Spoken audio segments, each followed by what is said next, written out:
Father, Harry Silver, an avid sports collector growing up in Chicago, had 4 seats for the Chicago Cubs, Chicago White Sox, Chicago Bears, Chicago Cardinals, and Chicago Blackhawks. I started going to games with him at the age of 6. My baseball career started when my father came home from a hard day's work, and we played catch in an alley next to our apartment during the spring and summer.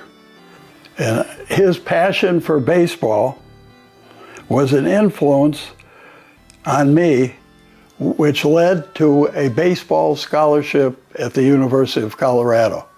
The over 1,200 autographs, 800 were given to me and my father personally.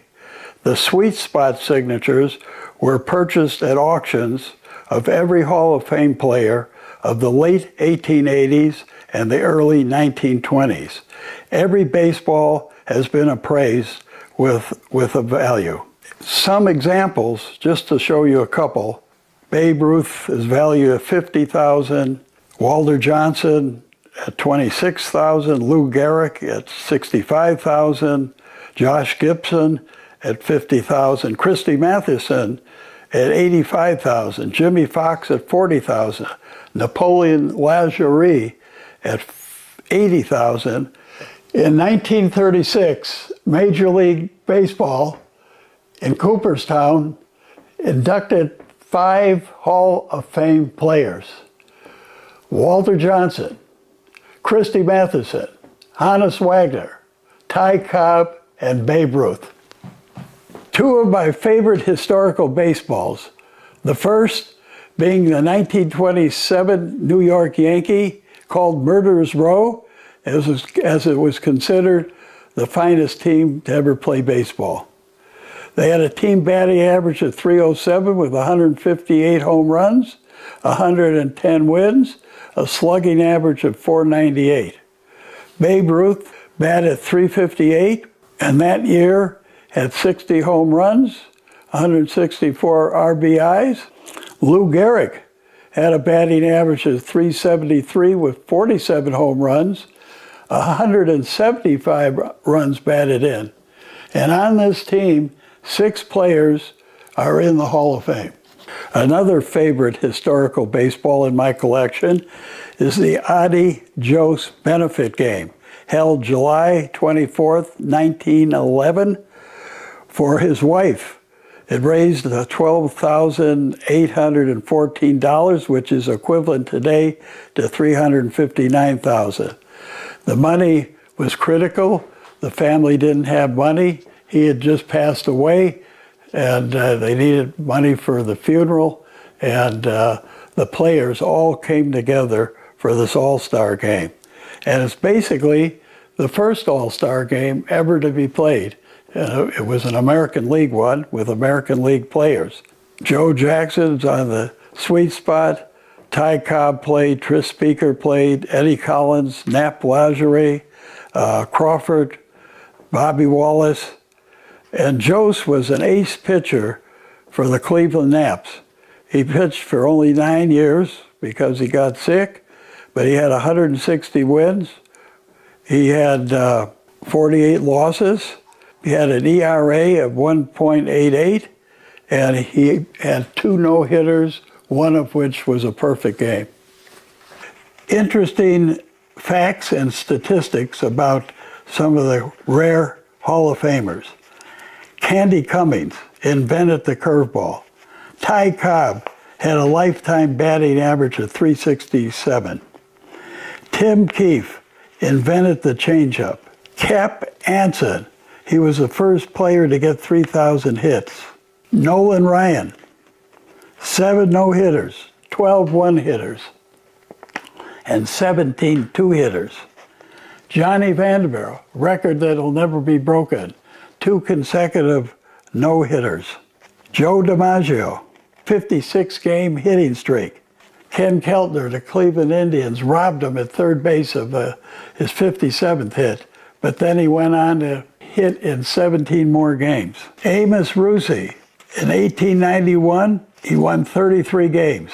In 1893, Major League Baseball changed the pitching mound to home plate from 55 feet to 60 feet 6 inches. And the following year, even with the larger distance, he won 32 games.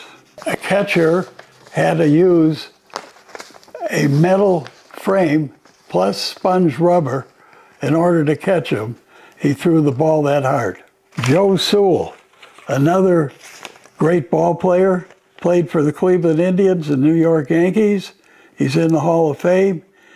He holds the record for the lowest strikeout rate in Major League history, striking out on the average of only once in every 63 at-bats. And he holds the most consecutive games without a strikeout, 115. Christy Matheson, 1905. He pitched 3 complete shutout games in the World Series. Roger Hornsby had 5 consecutive seasons of batting .403, 1921 through 1925. And Hannes Wagner had won 8 batting titles. My collection consists of 23 Negro Hall of Fame players. The first 4 inducted: Jackie Robinson, Larry Doby, and Satchel Paige. And then Josh Gibson. And Josh Gibson was really interesting because one year he hit 84 home runs. Moe Berg, really an interesting player. He was a catcher for the Washington Senators. In 1934, when baseball greats Babe Ruth and Lou Gehrig went on tour in Japan, the fans wondered why a third-string catcher from the Washington Senators was included on the tour. The answer was simple.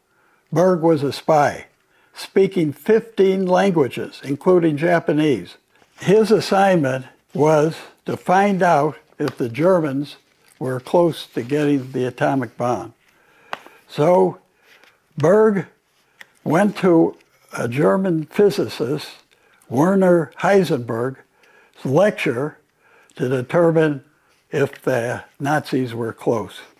Berg carried in his pocket a pistol and cyanide pill.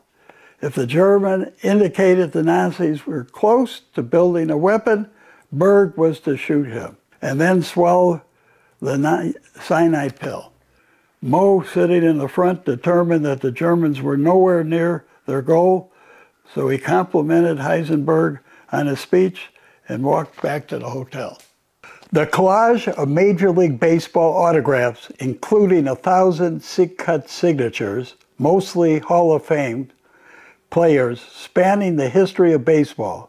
The collage was produced by Esther Robles, who owned an art gallery that Patty and I purchased wonderful art from.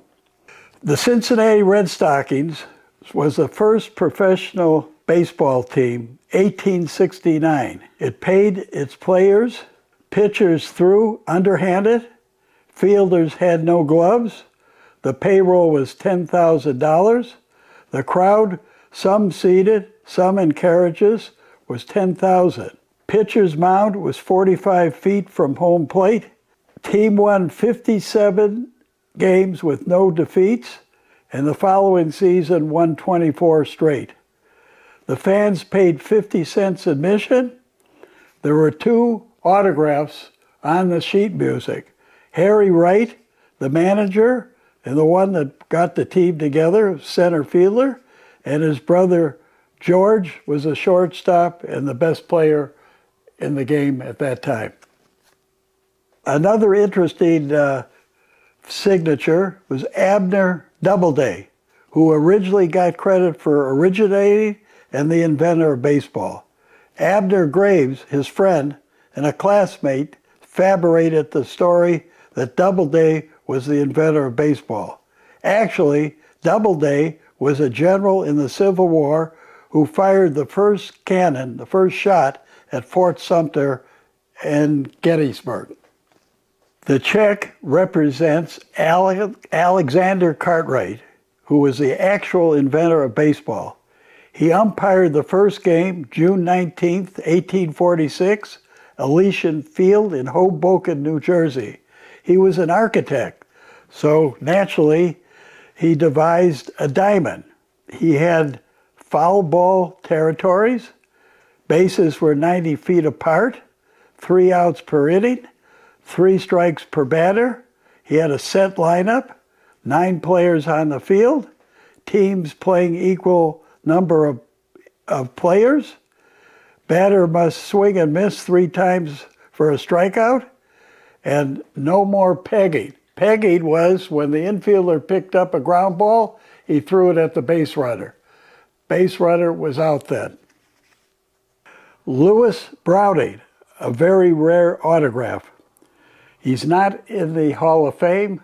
Many people are trying to get him in, but because he played in the American Association, they didn't think he had the merit to be in the Hall. He was a left fielder and was the most accomplished batter of the 1880s. 3 times he led the league in batting with a .341 lifetime batting average. He was the first player to have a Louisville Slugger custom made for him. I have 134 World Series and All-Star programs. All-Star programs from 1933 to present. World Series programs 1903 to present. I am missing the 1903 and the 1909. A funny story about the 1903. I was in a bookstore with my son Harry. He was about 10, 12 years of age. A bookstore that was so disshuffled you couldn't ever find anything in there. I bought 10, 12 cigarette cards for Harry, and then Goldfen, the owner, presented the 1903 World Series program to me. I looked at it, and it was just a scorecard, and it didn't impress me, unfortunately, and I didn't realize it was the first World Series. So I missed out at $250. That's what he wanted to sell it to me for. And I would go to baseball conventions later on, and he was there, and he would yell in his loudest voice, "There was a stupid guy that passed up the 1903 World Series program." And I whispered in Goldfen's ear, "You were the dummy that was going to sell it to me," and obviously he sold it to someone else. But at the end of the story, the last auction, this program went for $162,000. Woulda, coulda, shoulda.